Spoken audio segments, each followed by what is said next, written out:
Hey everybody, Trevor here at Trevor Drives on YouTube, and I appreciate you tuning in for this week's installment. It's 2020 week 9, season 3, week 9, Mid-Ohio, and it's the iRacing IndyCar Road Series. This week, it's been a little difficult to get a full grid, didn't make it to the Monday night race, and ended up in this race, which is, as you can see, 12 drivers at the top. We're starting in 6th position, which you can see the ticker going across, and here we go to the green flag. Stefan Petrat leads us to the green. We can see up ahead where we got a couple of cars that are having trouble. Looks like Lee Weatherford slowing down a bit in 2nd place. He qualified with a time in the 107, so he's got plenty good speed. But he's checking all of us up, and as you can see behind me, Ryan Lang there, who started in 6th position. He's trying to go down the inside as we head down the backstretch.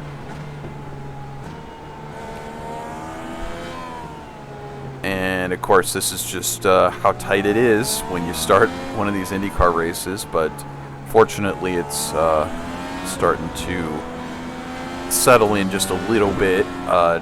I'm not feeling any pressure coming from Ryan Lang or anything. So let me walk you around the screen a little bit while nothing is happening right in front of us at the second.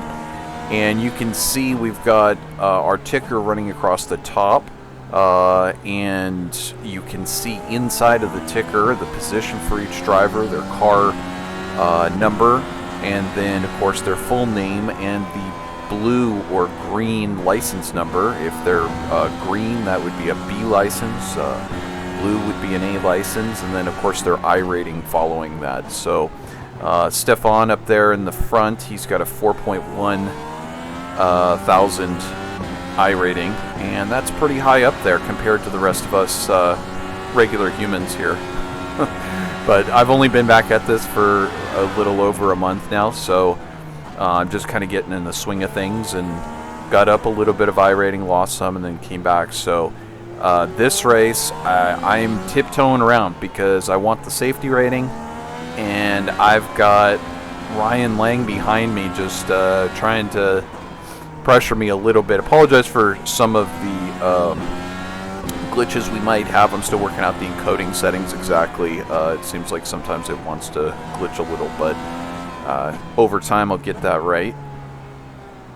And here's, again, I'm getting pressure, all kinds of pressure from the back from Ryan. And at this point, lap 3, I'm trying to figure out, how is the car going to settle in? Am I going to have pace on Ryan? Or am I looking at chasing down David up here in front? Oh, somebody pulled off to the side there. That was Lee Weatherford out of 2nd place. He seemed like he was kind of struggling on the very start. I don't know if maybe he got into somebody or had some other issue with the car, but he seemed like he struggled from the very beginning to match what he was doing in qualifying. But we would see him again later on in the race for sure. And getting back to it here, I still just cannot leave Ryan. He's pressuring me. Now that lap time, so let me walk you through the rest of the screen here. On the lower left-hand corner, you will see what we call the relative timing box, and this is basically in iRacing you have a feature called the black box, and it's essentially, it looks like this, where you have relative timing to yourself. So that's me at the center, Trevor Greenfield, and then above me is the next car that's in front, and then so on and so on.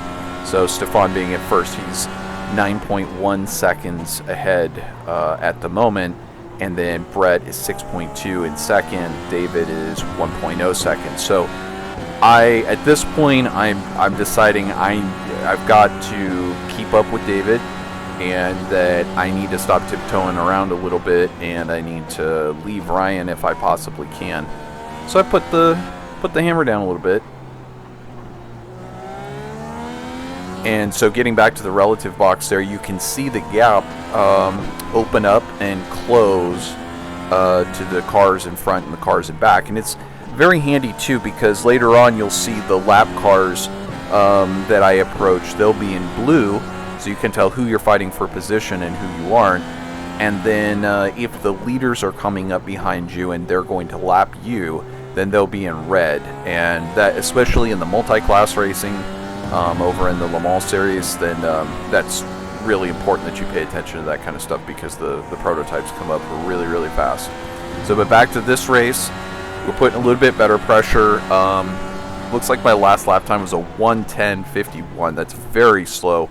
Up ahead, David Beltran taking the wide line into the carousel and giving up some time. So we've got that gap down to 0.6 of a second.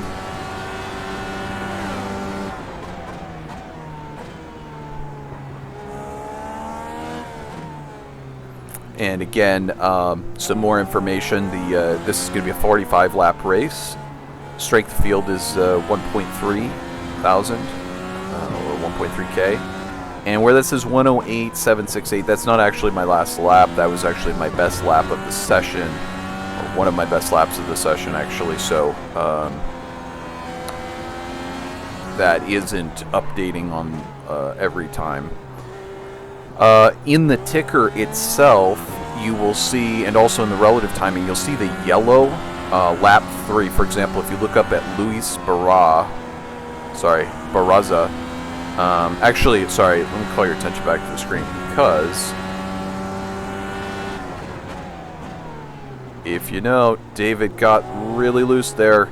I took advantage, dove to the inside, and I don't think David liked that. Boy, he's running that super cool chrome Willpower Verizon car. Looks really awesome. And he's trying me on the outside. I cover the inside. Now, I was using push to pass there. I don't know if you saw the green light up on the wheel, but I did remember to use push to pass to try to pull that little gap, or to complete the pass and keep him from being able to come back on me. So, kind of dancing a little bit here with the car and trying to get it to settle down and just move on. Put a little bit of gap between me and him.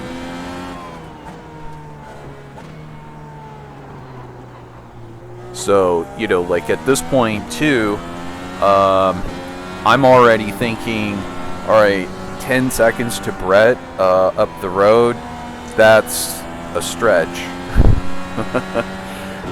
But in the meantime, we've got David behind us, and he's a second back, but is he going to recover?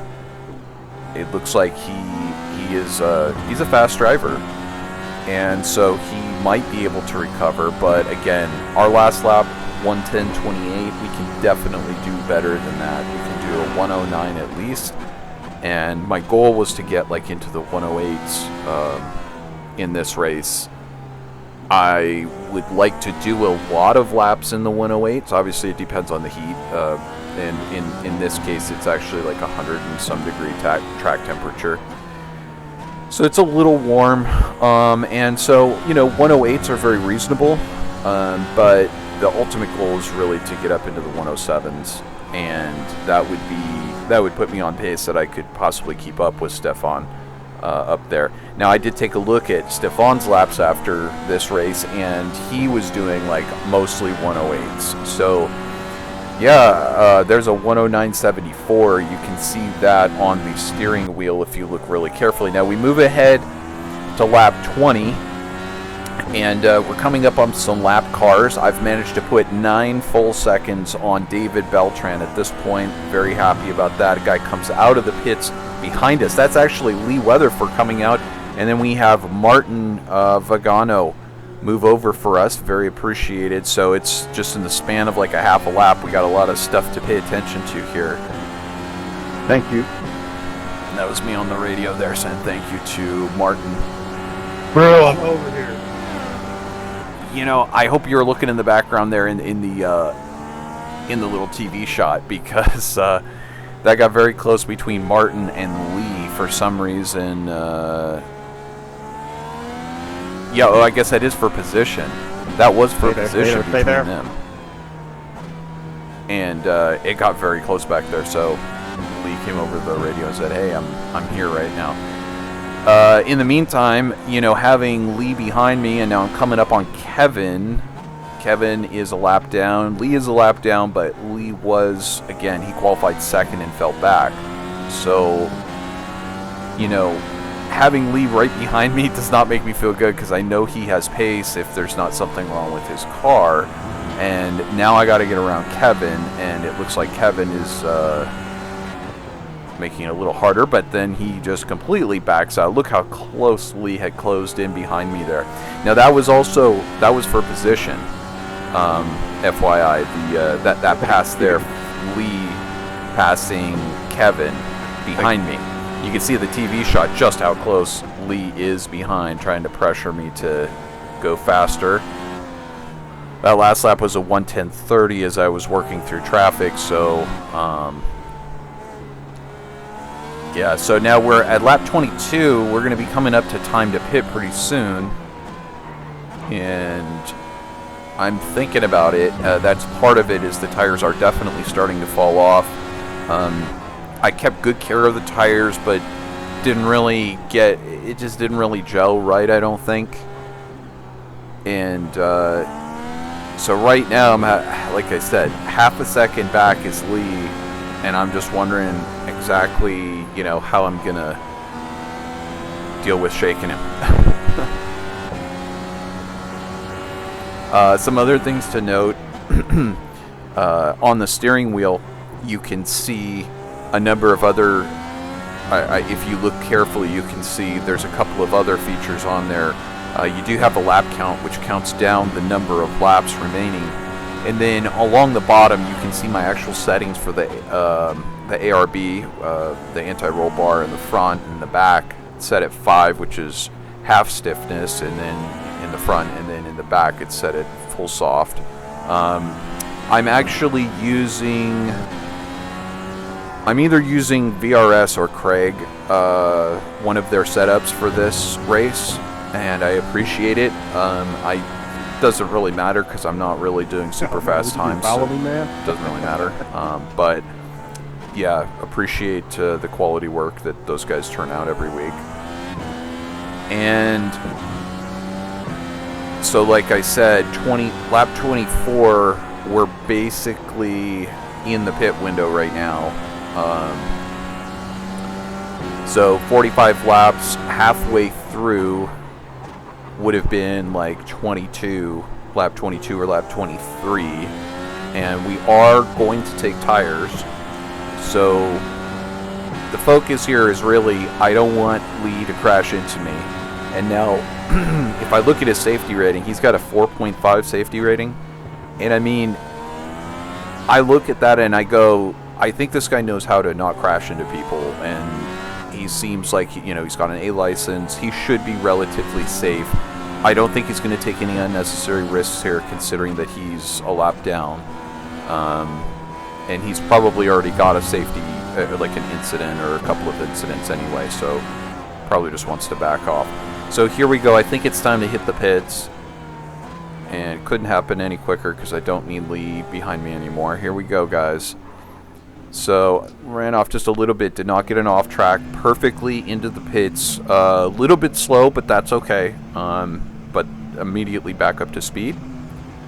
So, you can see, here we go, coming in, nice and easy. Skid a little bit, but right on the marks. I'm so sorry, I didn't think you were going to check up that much. Sounds like somebody had an incident back there. Great pit stop, no problems. No repairs, no problems there. And back out. And we had about an 11-second lead to David Beltran, who had fallen back to 4th. You can see we've got... Boy, that was cold tires. Almost died. And Martin behind us, he's got a broken wing there, so he'll have to pit. But he's got hot tires, so he's trying to pass me for that. I don't want to say it's for position because he's a lap down, but he's trying to reclaim his space. So, but what we're trying to do is see the lead has grown to 14 seconds to David Beltran now, because again he's on the overcut strategy. Oh, there you go. So there was Darren Walker in front of me, just another lap car spinning away. Good thing I didn't go right and I went left instead, the normal racing line.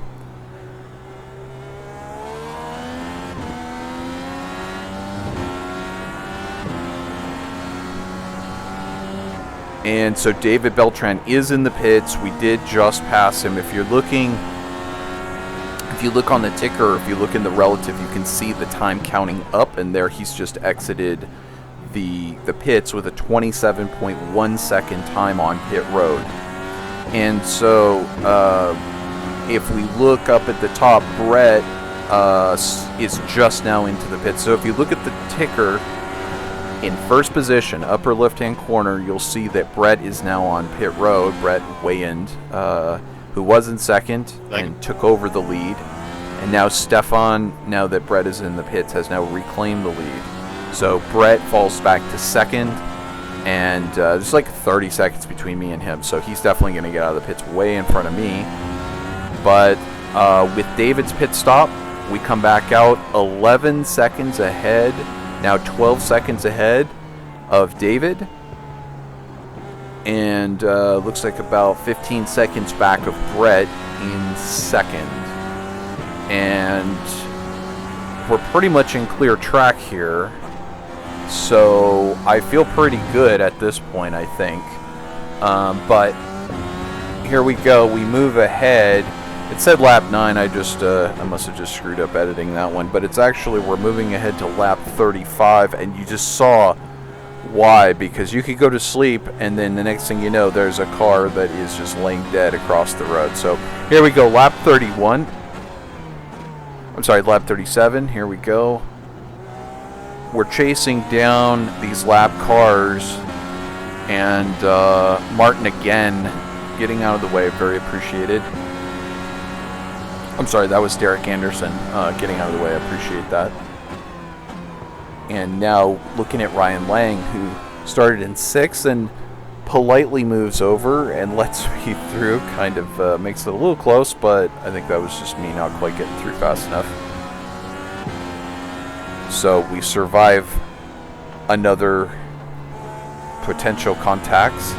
And as of this point, I think I only had 2 incident points, and so I'm actually pretty happy with that. I wanted 0, but one of them came due to a fault that was not my own. The other one, I just clipped a corner a little too close there. Oh my goodness, so as you can see, we just came across a stalled car just off the racing line there. That was almost complete tragedy. You just imagine plowing into somebody like that. Alright, so we're going to move ahead here to lap, it's actually going to be lap 40. And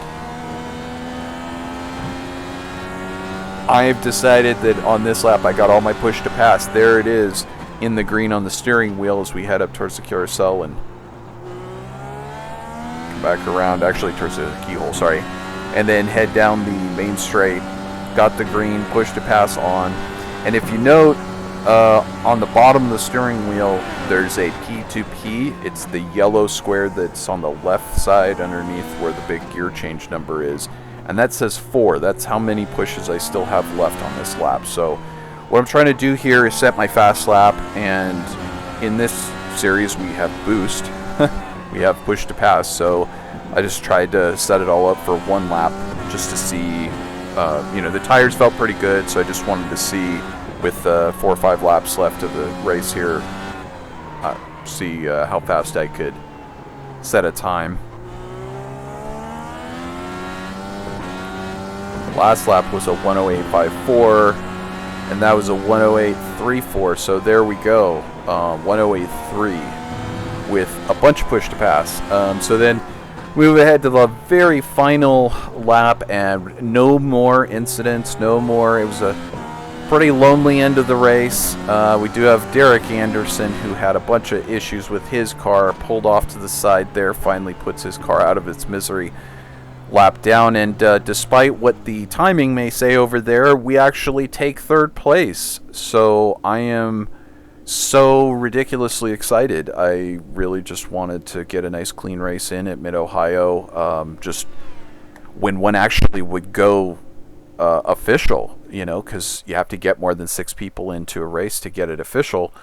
So I'm just so happy. It was a nice clean race. I had nothing for Stefan, but looking at it, he did do a 107.2. When I went into the laps, it seemed a little uncharacteristic, so I'm going to guess that was with a bunch of push to pass, and the rest of his laps were in the 108. So I did kind of have something if I had gotten a little bit quicker this week for the front guys. But last week we won at Charlotte. I haven't posted that video yet, but I will soon, so stay tuned to the channel for that.